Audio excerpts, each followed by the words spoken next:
Hey everybody, it's pluggdupshawty here, and today I'm going to be telling you about my experience with bars / fentanyl. You'll notice how I use both drug names in the description of the video. This is because at the time I was getting my drugs from some pretty sketchy people, and I am almost 99.9% sure that the bars were pressed. However, these days, most bars that people get are pressed anyways. So we're just gonna go ahead and say that they were fentanyl pressed bars.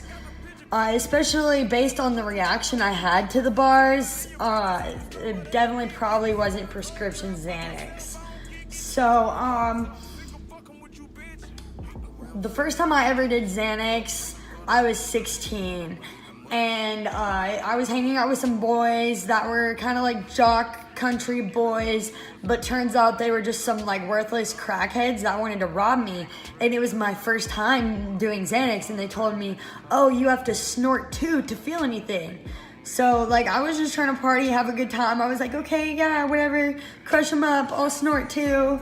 And I snorted the 2 bars and passed the fuck out, and woke up the next day and my shit was gone. And they really hit a big lick on me, guys, because all they got was an iPhone 6 and $140, which at the time was a lot to me, but it really wasn't a lot. They were just some lousy crackheads trying to get a quick come up on a 16-year-old girl. So I woke up, I was like, where's my shit?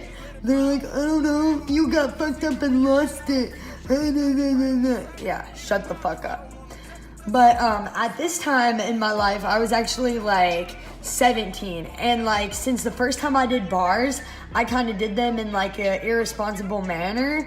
I was still doing them irresponsibly. So nowadays, if I'm gonna do Xanax, I'll take a quarter Xanax, maybe a half Xanax. If I'm really trying to get lit, I'll take a half of Xanax and then 2 hours later take the other half. But I don't just go and snort 2 fucking bars crunched up anymore.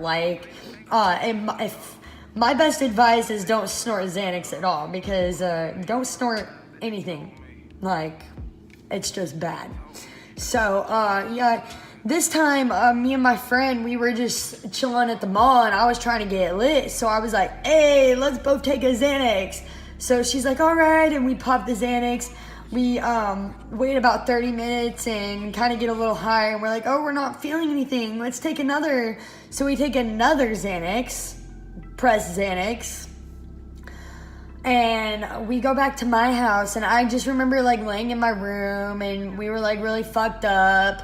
But in our heads, we weren't fucked up enough. And I've noticed this when I used to do Xanax a lot. I would do 2 Xanax and then take a bunch more Xanax and not remember it.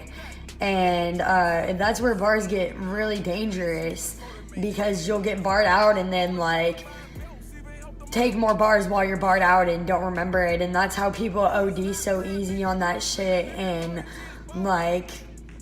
bars can be really bad if you do them irresponsibly. So I don't condone the use of drugs at all. I'm just sharing my experiences with y'all in hopes that y'all make wise decisions with your drug use if you're gonna use drugs.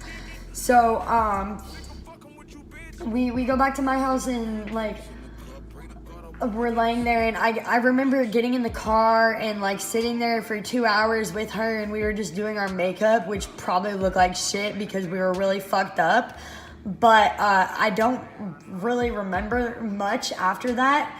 I know that we drove across to the other side of town to pick up more Xanax because we thought we needed more for some reason. So we go and I read the text the next day, and I guess I picked up 10 more bars, and they were all gone.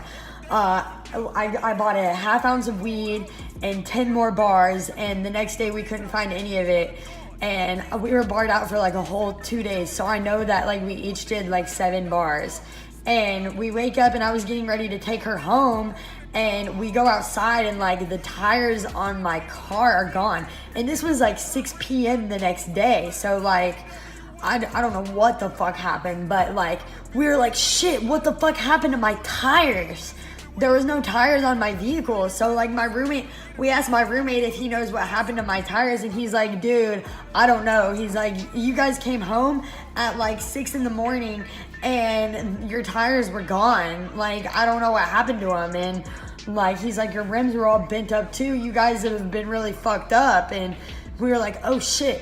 So I call my dad, and he comes over to like check it out, and like he's like, nobody stole your tires, dude. You got fucked up and hit something and popped them and drove on your rims for miles, because my rims were all bent up too. And we were like, oh shit.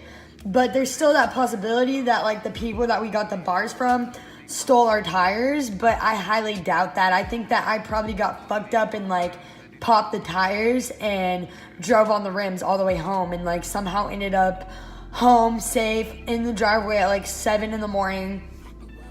Thank you, God and your angels, for watching over me, and because I should really be dead with how irresponsible I was at this time in my life.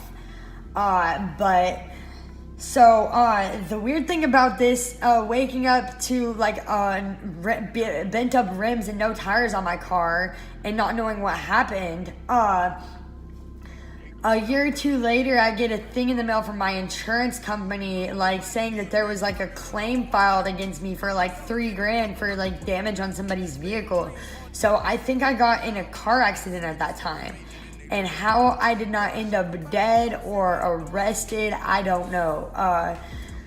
I just want to share my experiences with people, because sometimes I feel like my life is a movie, and like I've been through some crazy shit, and I just want to like share my experiences with other people, so like they can learn from the mistakes I've made and be more responsible. And also, like, when I was really young, like 13, 14, I always used to go on YouTube and like search up like acid trip report, Xanax effects, and like, because I wanted to learn about drugs, I was fascinated. So like, I used to watch a lot of YouTube blogs like this where people would share their drug experiences. So since I've had some pretty crazy ones, I decided that I'll start sharing my experiences with y'all. So that's my experience. And thank you guys so much for listening, and I hope that y'all have a great night. Thanks for tuning into my channel. Like and subscribe if you like this video, and y'all have a good one. I'm still going to court. Rest in peace, gangsteries, I'll miss you. Swear to God. Marquise got murdered 2 weeks after we talked.